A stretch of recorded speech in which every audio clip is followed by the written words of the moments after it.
সকালবেলা নাস্তাটা শেষ করেই আমরা রেডি হয়ে বেরিয়ে যাব, কারণ আজকে আমার বাপের বাড়িতে আমাদের সবার দাওয়াত। তো সকালবেলা ছিল পরোটা, সাথে ছিল গরু মাংসের ঝোল। এই নাস্তা হয়ে গেছে। তারপরেতে 10 মিনিট লাগলো, আমরা আমাদের বাড়িতে চলে গেছি। গিয়ে একটু আশপাশের ভিউটা দেখছিলাম। আসলে আমাদের বাড়ির এই পাশের দক্ষিণ পাশের যে জায়গাটা খুবই সুন্দর। আর উত্তর পাশে অনেকগুলো কাঁঠাল গাছ আছে। দেখলাম কাঁঠাল গাছে অনেক কাঁঠাল এসেছে, অনেক মুচি এসেছে। তো ভাবলাম যে কয়েকটা মুচি পেরে নেই, যদি সময় পাই দাওয়াতের পরে, তারপরে মুচি ভর্তা করে খাবো আর কি। তো কাঁঠাল প্রায় বড় হয়ে এসেছে অনেক। আর এদিকে হচ্ছে আমি একটা মুচি পাড়তে গিয়ে দেখি মুচির মধ্যে এই যে ক্যাটারপিলার। ভাবতে অবাক লাগে, এই একটা পোকা থেকে এত সুন্দর সুন্দর প্রজাপতি বের হয়, তাই না?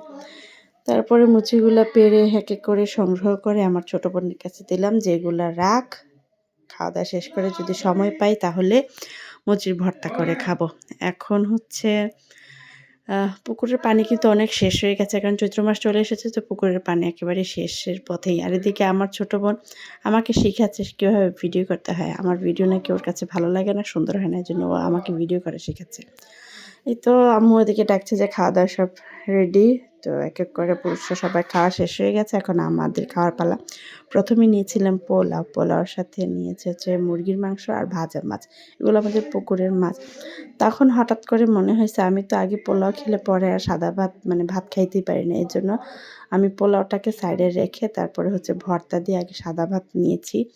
ভাই এই মানে দাওয়াত আর ঈদের কারণে তো একদম ডায়েট উচ্ছনে চলে গেছে। যে পরিমাণ খাওয়া দাওয়া হচ্ছে, যে আমি এই 1.5 মাসে যে আমি 6 কেজি ওজন কমিয়েছি, আমার মনে হয় এই 4-5 দিনে আমার 6 কেজি ওজন আবার ব্যাক চলে আসবে।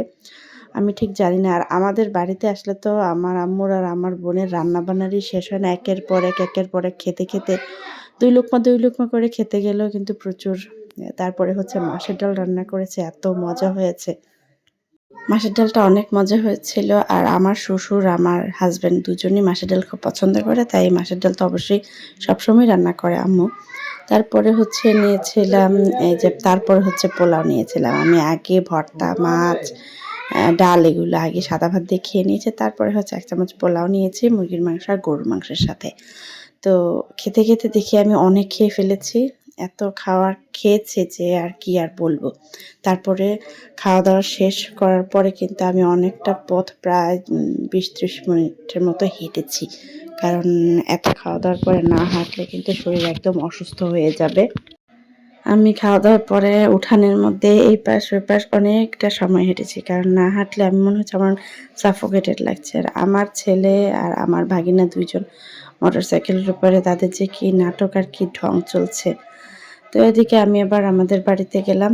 আমাদের বাড়িতে কাজ চলছে বাড়ির, তো এটা ঘুরে ঘুরে দেখছিলাম। তো আমার আব্বু ঘরের কাজ করছে, সেজন্য আমরা কিন্তু এখন আমাদের এক চাচার বাসায় থাকছি। আর এটা হচ্ছে আমাদের ঘরের কাজ। প্রায় ঘরের কাজের মধ্যে 60% হয়ে গেছে। বাহিরের কাজ সব শেষ, ভিতরের কাজ রয়ে গেছে।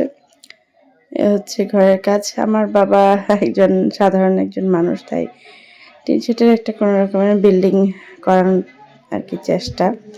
আমার যেহেতু ভাই নাই, 3 বোন, আমরা তো 3 বোন 3 জন শ্বশুরবাড়ি চলে গেলে আর ঘরের রক্ষণাবেক্ষণ কে করবে? বাবা মা বুড়ো হয়ে গেলে থাকবে মেয়েদের কাছে, এখানে থাকার মতো কেউ নেই। সে বললাম যে এত ছাদ করার কোনো দরকার নেই, নর্মাল একটা ঘর করলে হবে।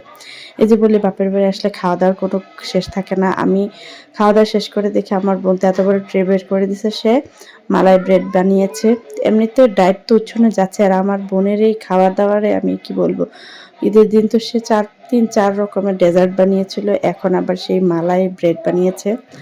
তারপরে ফ্রুটস কাটাকাটি, ফ্রুটস খাওয়া হলো। এরপরে হচ্ছে আমিও মালাই ব্রেড খাবো না এরকমই ভেবেছিলাম, কিন্তু আমার বোন একদম খাচ্ছে, এসে নিয়ে হাজির। একটু হলে খেতে হবে, তুমি একটু খাইয়ে দেখো কেমন মজা হয়েছে, মিষ্টি একদম কম দিছি, একটু খাও একটু খাও। তো আমি 1 চামচ একটু নিয়েছি। তো আবার বাসায় প্যাক করেছি।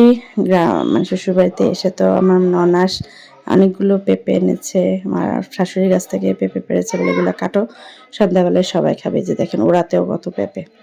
এই তো পেঁপে খেলাম সন্ধ্যাবেলায়। আর যে পরিমাণে খাবার বাপের বাড়ি থেকে খেয়ে আসছে, আমি আর খাবোই না। এই হচ্ছে আজকের দাওয়াত আর আজকের খাওয়া দাওয়া। আল্লাহ হাফেজ। Bye bye.